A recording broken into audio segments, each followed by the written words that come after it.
الحمد لله رب العالمين والصلاة والسلام على سيد الأمين أما بعد فأعوذ بالله من الشيطان الرجيم بسم الله الرحمن الرحيم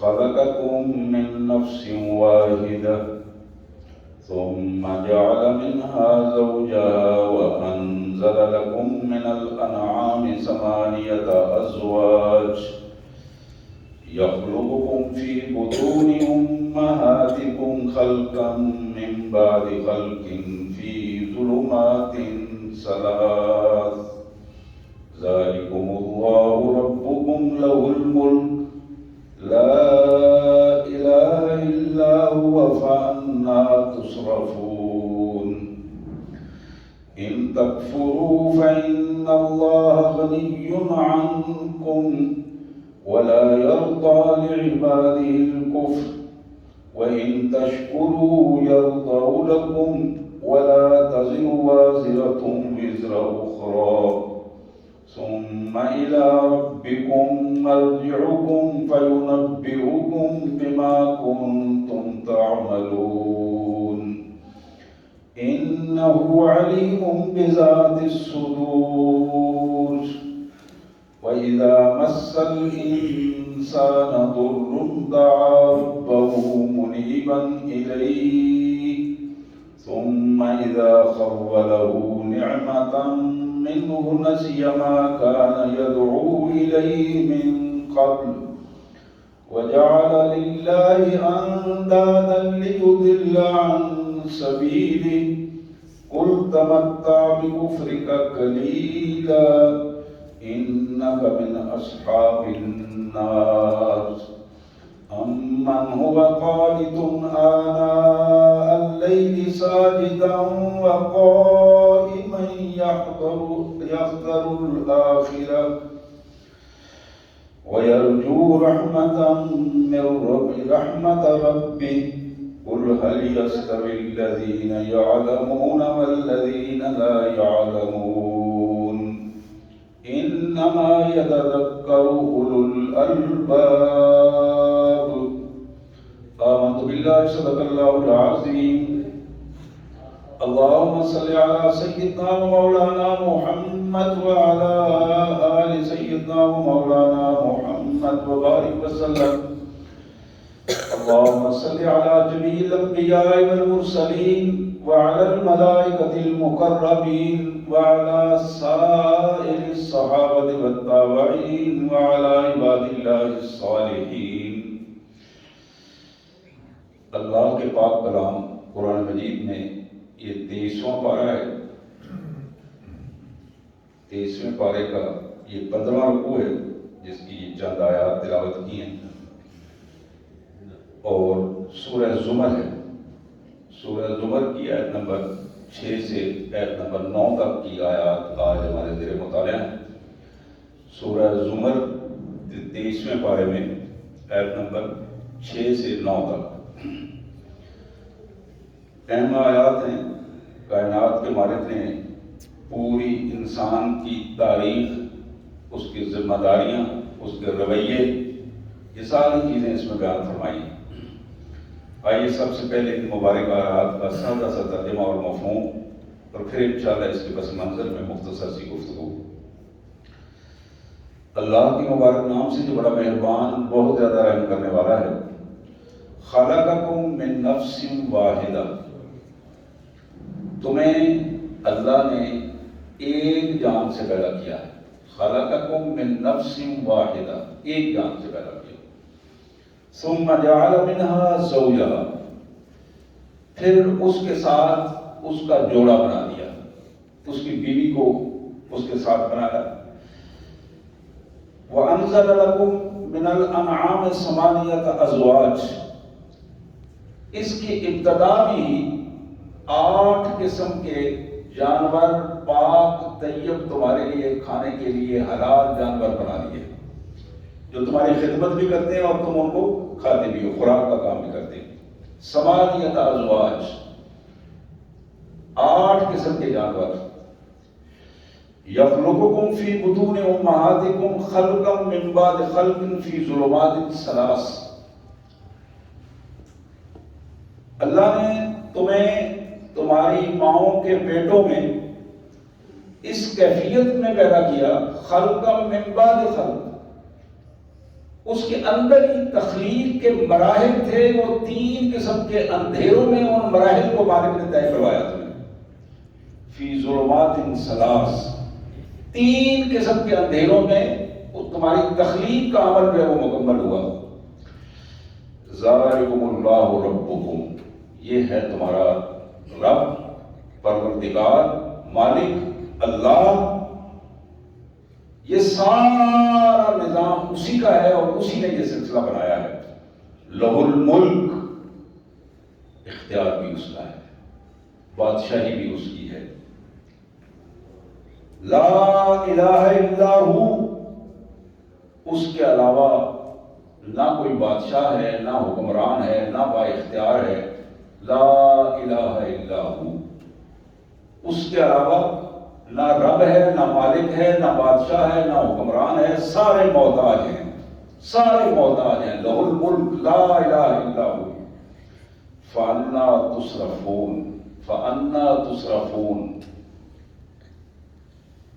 کدھر تم گھمائے جا رہے ہو؟ کہاں تمہارے ذہنوں کو لے کے جایا جا رہا ہے؟ یہ کس چکر میں تمہیں لگایا جا رہا ہے؟ دنیا کہاں سے کہاں تمہیں لے جا رہی ہے؟ فَأَنَّا تُصْرِفُونَ، کہاں گھوم رہے ہو؟ اپنے آپ کو سنبھالو، پہچانو اپنے رب کو. ان تکفروا فإن اللہ غنی عنکم، اگر تم اس کو نہیں مانو گے، کفر کرو گے، ناشکرے رہو گے، فإن اللہ غنی عنکم، اللہ کو تمہاری کوئی پرواہ نہیں ہے، کوئی ضرورت نہیں ہے، وہ تمہارا محتاج نہیں ہے. کسی بھی سطح پر اس کو کوئی تمہاری ضرورت نہیں ہے. وَلَا يَرْضَىٰ لِعِبَادِ الْكُفْرَ، لیکن یہ بات یاد رکھو کہ اللہ اپنے بندوں میں جنہیں اس نے بنایا ہے، جنہیں اس نے پالا ہے، جو پال رہا ہے، وہ اپنے بندوں کے لیے کفر کو پسند نہیں کرتا. وَلَا يَرْضَىٰ لِعِبَادِهِ الْكُفْرَ، اللہ اپنے بندوں کے لیے کفر پسند نہیں کرتا، ناشکری پسند نہیں کرتا. وَإِن تَشْكُرُوا يَرْضَىٰ لَكُمْ، اگر تم اللہ کے شکر گزار بندے بن جاؤ تو وہ تم سے خوش ہو جائے گا، اس کی رضا تمہیں ملے گی اور اس کی نعمتیں تمہارے لیے ہوں گی. یرضیٰ لکم وَلَا تَزِرُ وَازِرَةٌ وِزْرَ أُخْرَىٰ، یہ بات ذہن میں بٹھا لو. اللہ کے قانون میں طے شدہ چیز ہے کہ کوئی دوسرے کا بوجھ نہیں اٹھائے گا، اپنا بوجھ خود اٹھانا ہے.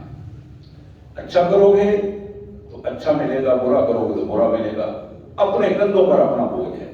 وَلَا تَزِرُ وَازِرَةٌ وِزْرَ أُخْرَىٰ ثُمَّ إِلَىٰ رَبِّكُمْ مَرْجِعُكُمْ، پھر تمہیں اپنے پروردگار کے پاس جانا ہے اس دنیا کی زندگی کے بعد. فَيُنَبِّئُكُم بِمَا كُنتُمْ تَعْمَلُونَ، جو کچھ بھی اس دنیا میں تم کرتے رہے ہو، ایک ایک چیز کے بارے میں تمہارا ریکارڈ تمہارے سامنے آ جائے گا. إِنَّهُ عَلِيمٌ بِذَاتِ الصُّدُورِ، وہ تمہارے دلوں میں گزرنے والے خیالات تک کو جانتا ہے.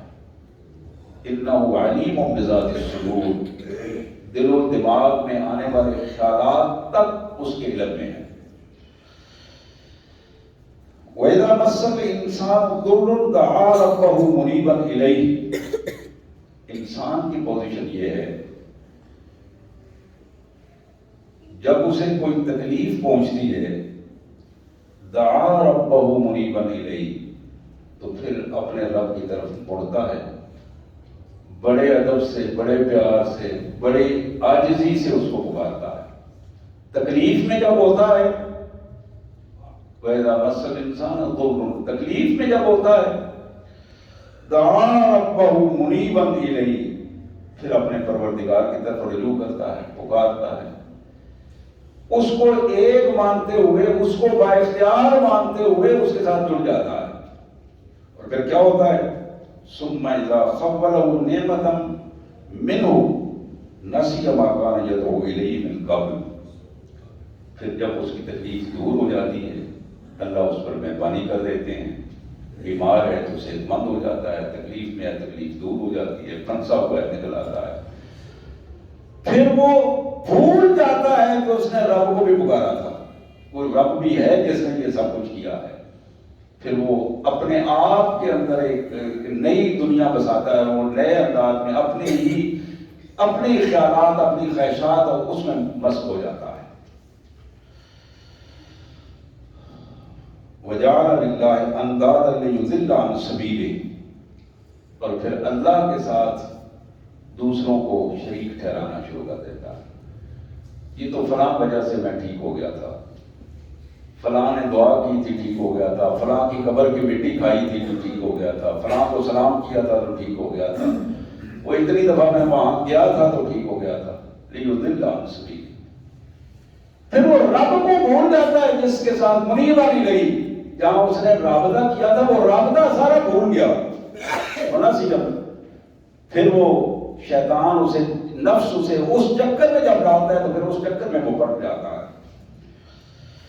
اللہ کل تمتع بکفرک قلیلا، میرے رسول نے بتاؤ یہ جو تم کفر کر رہے ہو، یہ جو اللہ کو چھوڑ کر دوسروں سے توقعات باندھ رہے ہو، یہ جو دنیا کی اسباب میں تم لگ گئے ہو، تھوڑا سا ٹائم ہے، تھوڑا سا ٹائم لگے رہو، اس سے فائدہ اٹھاؤ. یہ جو تھوڑا بہت تمہیں بظاہر نظر آتا ہے، کل تمتع بکفرک، اپنے اس کفر سے، انکار سے، ناشکری سے، اللہ کے سے دور ہو کر فائدہ اٹھا لو جو دنیا داری میں تمہیں نظر آتا ہے کوئی اس طرح کا کام.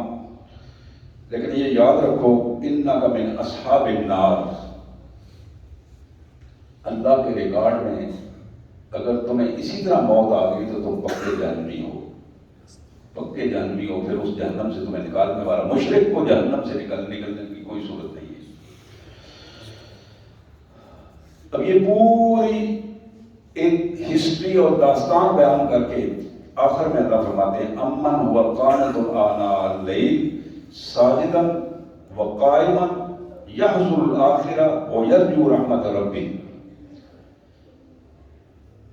وہ بندہ جو رات کے اندھیروں میں آرام کرنے کے وقت میں آناء اللیل ساجدا وقائما،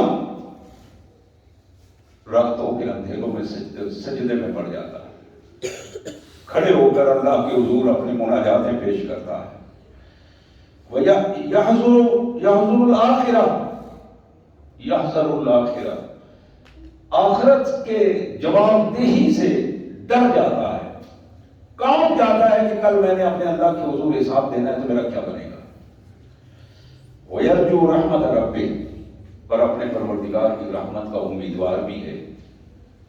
یہ چار چیزیں ذرا ذہن میں رکھیے گا. امن هو قانت آناء اللیل ساجدا وقائما، رات کے گپ اندھیروں میں جب دنیا آرام سے اپنے اپنے معاملات میں ہوتی ہے، یہ اللہ کے حضور سجدے اور قیام میں ہوتا ہے. اس سجدے اور قیام کے ساتھ یحذر الآخرہ، اس کے اندر آخرت کی جواب دہی کا ایک غبار ہے جو اسے سونے نہیں دیتا، اسے سکون نہیں دینے دیتا. اس آخرت کی فکر جو ہے اس کے لیے بار بار اس کو اسی کیفیت میں وہ رہتا ہے. وَيَرْجُو رَحْمَتَ رَبِّكَ، رب اپنے پروردگار کی رحمت کا ہمیشہ امیدوار رہتا ہے کہ میرے گناہ بھی میرا مالک معاف کرے گا، وہ اپنی رحمت بھی مہربانی فرمائے گا. اس کا اختیار ہے، میں اس کا کمزور بندہ ہوں.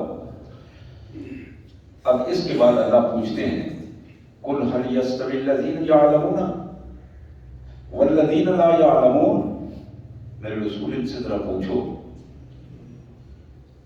وہ بندے جو اللہ کے بارے میں علم رکھتے ہیں اور اللہ کے فرما بردار بندے بن جاتے ہیں، وہ اور نافرمان بندے اور جاہل بندے برابر ہو سکتے ہیں؟ کیسے ممکن ہے؟ انما یتذکر اولو الالباب، حقیقت یہ ہے نصیحت صرف عقل والے لوگ حاصل کرتے ہیں. بات سمجھ عقل والے لوگوں کو آتی ہے، جو سمجھ رکھتے ہیں اور اپنی سمجھ کے حوالے سے یہ سارا سلسلہ ان کا ہوتا ہے. یہ آیات تھی سورہ زمر کی آیات ہیں، آیت نمبر 5، 6، 7، 8، 9۔ یہ آیات میں نے اپنے انداز میں اس کا مفہوم آپ کے سامنے رکھا 23ویں پارے سے۔ نبی محترم سید کائنات صلی اللہ علیہ وآلہ وسلم ایک خطبہ ان کا میں نے رکھا تھا آپ کے سامنے شعبان کے آخری دنوں میں، جو آپ نے خطبہ ارشاد فرمایا تھا۔ میں اس کے آخری 2 جملے آپ کے سامنے رکھنا چاہتا ہوں، دوبارہ یاد کرانا چاہتا ہوں۔ آپ نے ارشاد فرمایا کہ وَاسْتَكْثَرُوا مِن رمضان خصلتین 4 خصال۔ میں تمہیں یہ نصیحت کرتا ہوں کہ رمضان المبارک میں 4 باتوں کو پلے باندھ لو۔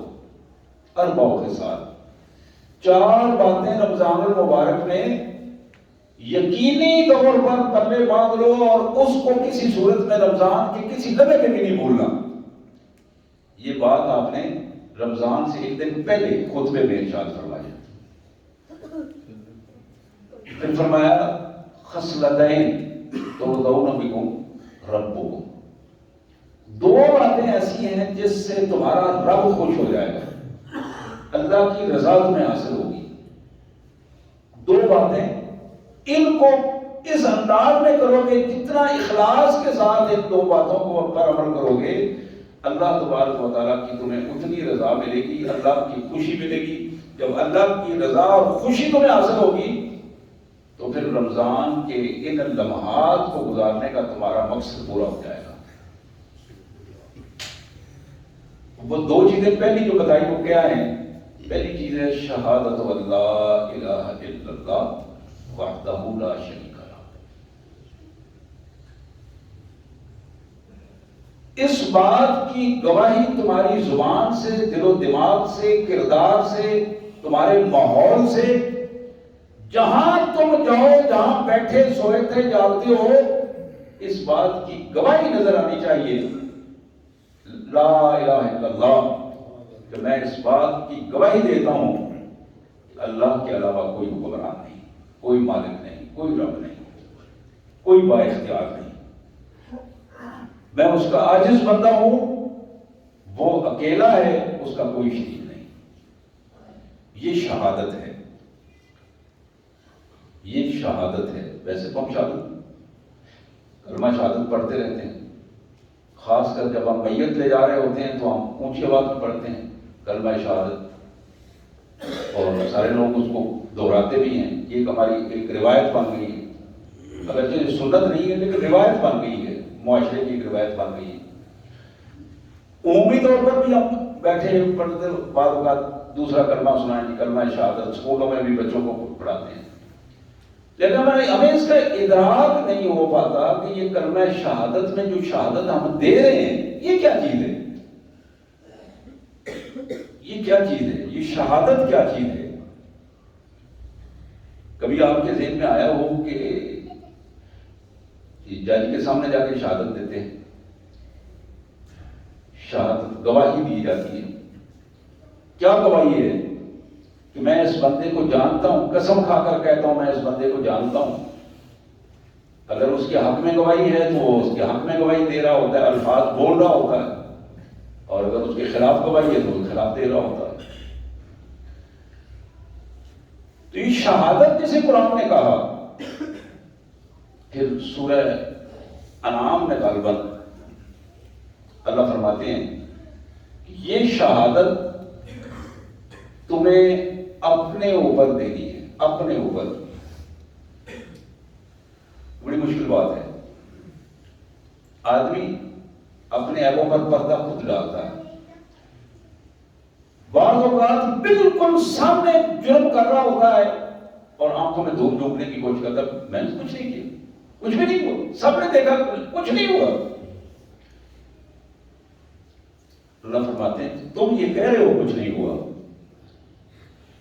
کرامن کاتبین یعلمون ما تفعلون، ہمارے ریکارڈ میں آ گئی ہے وہ بات، کمپیوٹر نے لکھ لی ہے، اب وہ کیسے تم وہ سامان کام کیسے ڈیلیٹ کرو گے؟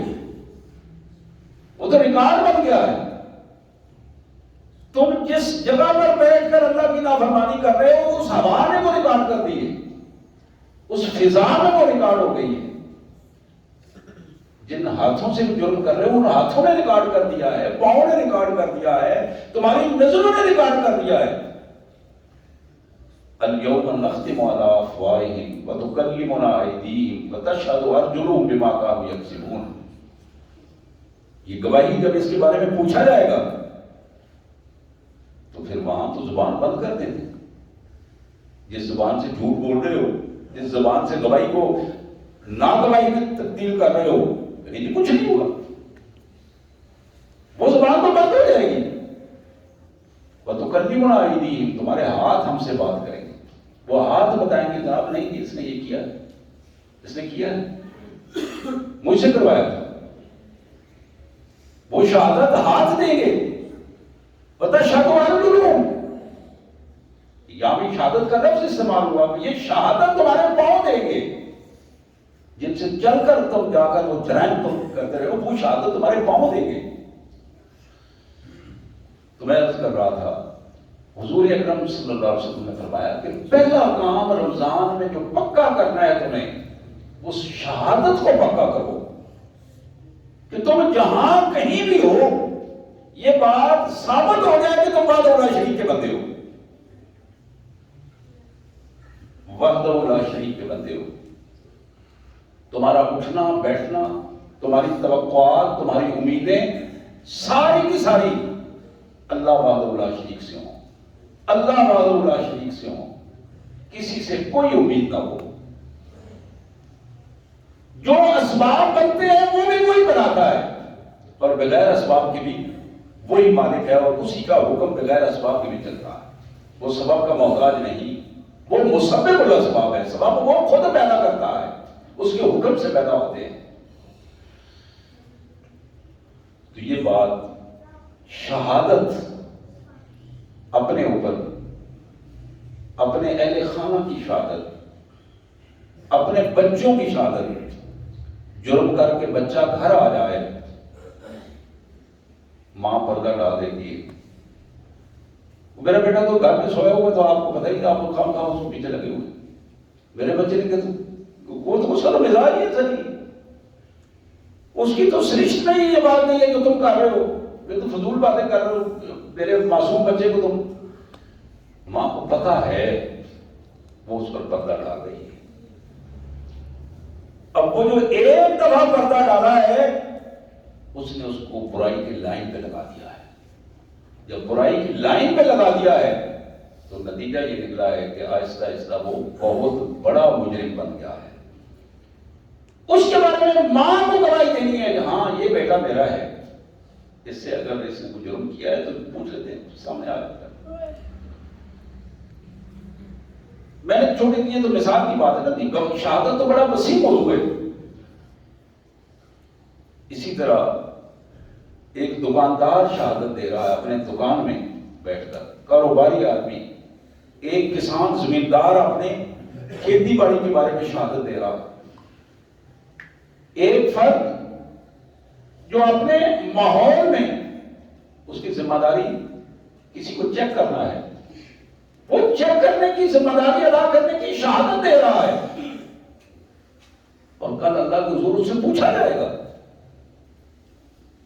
لیکن ہم اپنے اس عہدے کو، منصب کو غنیمت سمجھتے ہوئے دنیا داری کے اکٹھا کرنے کا ذریعہ بنا لیتے ہیں اور نتیجتاً وہ ساری جو کاوشیں ہیں وہ اس پر ختم ہو جاتی ہیں کہ جب میری ضرورتیں، ذاتی پوری ضرورتیں پوری ہو جاتی ہیں تو معاملات ختم ہو جاتے ہیں، شہادت ختم ہو جاتی ہے. میرے پیارے بھائیوں، اسی طرح جہاں جہاں ہم موجود ہیں وہاں شہادت واللہ الہ الا اللہ، شہادت واللہ الہ الا اللہ. یہ شہادت دینا یہی رمضان کے روزے کو بھی ٹھیک کرے گی.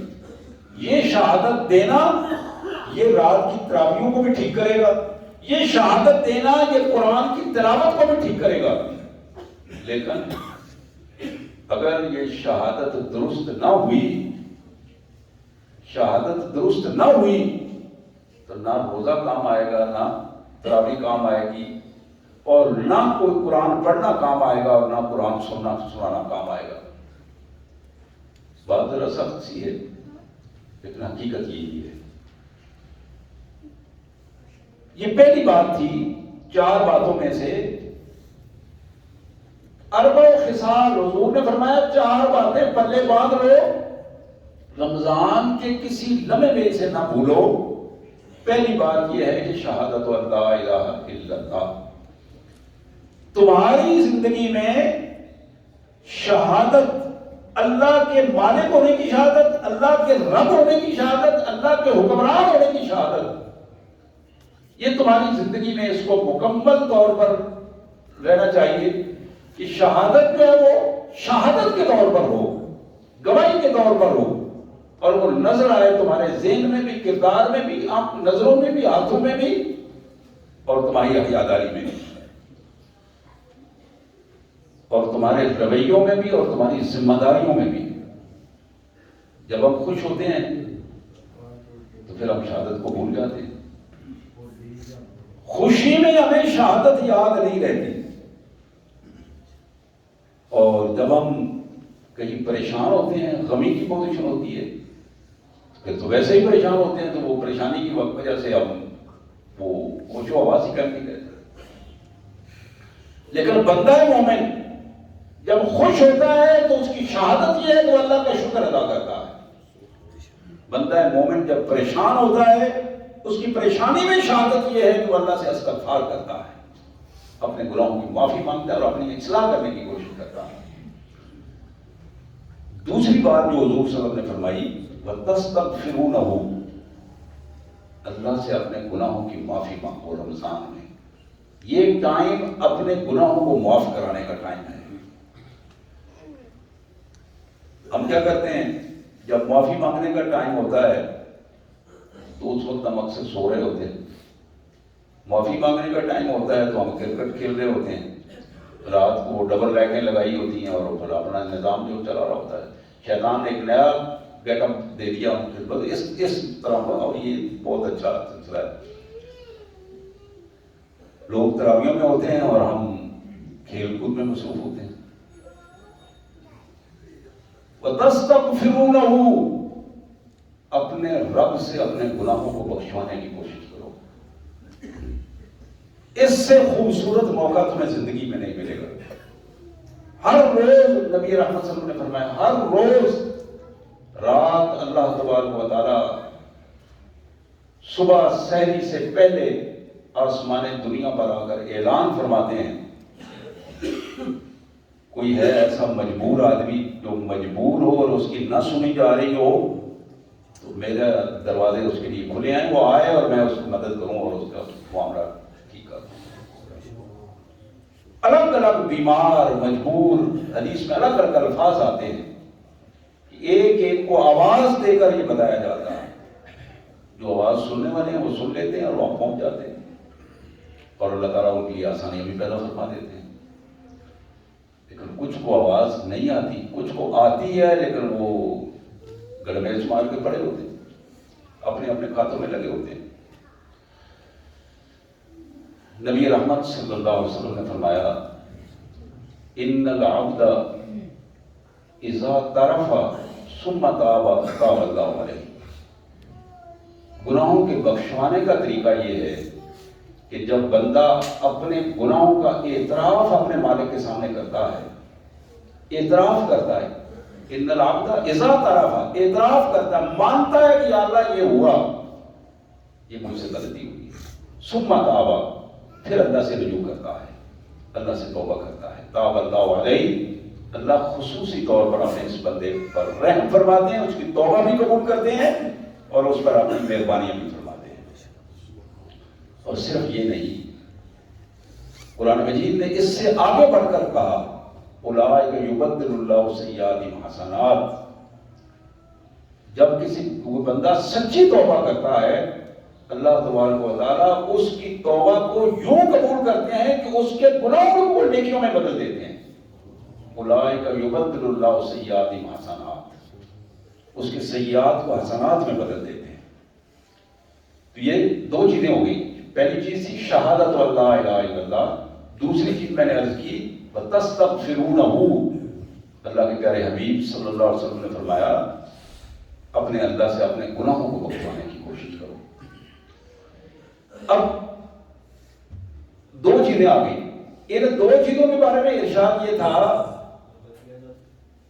تَرْضُونَ بِكُمْ رَبَّكُمْ، اس سے تم اپنے رب کو راضی کر لو گے، یہ دو کام کر کے اپنے رب کو راضی کر لو گے۔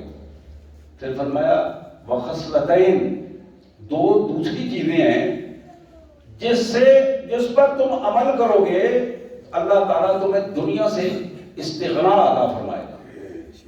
استغنا، بے پرواہ ہو جاؤ گے دنیا سے، یہ دنیا کے لالچوں اور جمیلوں میں ہر وقت فکر لگے، یہ کرو وہ کرو اکٹھا کرو، ان ساری چیزوں سے بچ جاؤ گے۔ جب اس پہلو پہ آؤ گے اللہ تعالیٰ تمہارے لیے آسانیاں پیدا کر دیں گے، اور اطمینان سب سے بڑی چیز ہے، اطمینان سب سے بڑی چیز ہے۔ آپ یقین کریں کہ دنیا بھر کی آسائشیں موجود ہوں اور اطمینان نہ ہو تو بندے کو نیند نہیں آتی، سکون نہیں آتا۔ سکون اور اطمینان سب سے بڑی چیز ہے، اور وہ کہاں ہے؟ الا بذکر اللہ تطمئن القلوب۔ اطمینان اور سکون دنیا کے وسائل میں نہیں، اللہ سے تعلق میں ہے۔ اللہ سے جتنا مضبوط تعلق بنے گا اتنا سکون اور اتنی طمانینت اور سکینت کی پوزیشن بنے گی۔ تو میں عرض کر رہا تھا، حضور نے فرمایا کہ دو چیزیں وہ جو تمہیں دنیا سے مستغنی کر دے گی، سب سے پہلی چیز ہے کہ اپنے اللہ سے اس کی جنت مانگو۔ رمضان میں بار بار اپنے اللہ سے دعا کرو، یا اللہ میں تیری جنت کا سوال کرتا ہوں، یا اللہ میں محتاج ہوں، میں تیری جنت کا سوال کر، میرے گناہوں کو معاف کر کے مجھے اپنی جنت عطا فرما دے۔ اللہ سے جنت کو طلب کرو، جنت کو طلب کرو گے تو دنیا کی ساری نعمتیں ہیج ہو جائیں گی، دنیا کی نعمتیں اس کے مقابلے میں کچھ بھی نہیں۔ اور پھر فرمایا وَتَعُوذُونَ مِنَ النَّارِ، چوتھی اور آخری چیز یہ ہے کہ اللہ سے اس کی آگ سے پناہ مانگو، جہنم سے پناہ مانگو کہ یا اللہ اپنے جہنم سے مجھے بچا لینا۔ یہ کہانیاں سنتے سناتے کرتے کہتے کہلواتے رہتے ہیں ہم، لیکن ذہن میں یہ باتیں نہیں بیٹھتی۔ ذہن میں میرے بھائیوں بٹھائیں یہ باتیں، آپ یقین کریں وَمَنْ زُحْزِحَ عَنِ النَّارِ وَأُدْخِلَ الْجَنَّةَ فَقَدْ فَازَ، جو اللہ کے عذاب جہنم اور آگ سے بچا لیا گیا اور جنت میں داخل ہو گیا، فقد فاز، یہ ہے بندہ کامیاب۔ کامیابی اس کو ملی ہے، باقی ذلت و رسوائی میں چلے گئے۔ تو یہاں چار چیزوں کا تذکرہ میں نے کیا ہے محمد کریم صلی اللہ علیہ وسلم کے مبارک الفاظ میں، کہ رمضان میں چار چیزوں کو مضبوطی سے تھامو، مضبوطی سے تھامو۔